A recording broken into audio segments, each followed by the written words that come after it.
Hey there. Subscribe to my channel and also press this bell icon so you can get latest video notifications.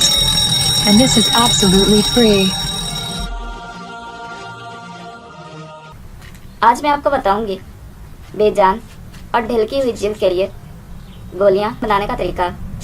गोलियां बनाने के लिए अज्जा: तरबूज के बीज 125 ग्राम, रात भर के लिए पानी में भिगो दें। घी 2 चाय के चम्मच, मिश्री 2 खाने के चम्मच, सब्ज इलायची का पाउडर 1/4 चाय का चम्मच, दालचीनी का पाउडर 1/4 चाय का चम्मच, सफेद तिल 3 खाने के चम्मच। बनाने और इस्तेमाल करने का तरीका: तरबूज के बीज, मिश्री और तिल पीसकर इसमें घी, दालचीनी का पाउडर और इलायची पाउडर डालकर अच्छी तरह मिक्स करके छोटी छोटी गोलियां बना लें। रोजाना दिन में 3 टाइम दूध या किसी भी जूस के साथ खा लें।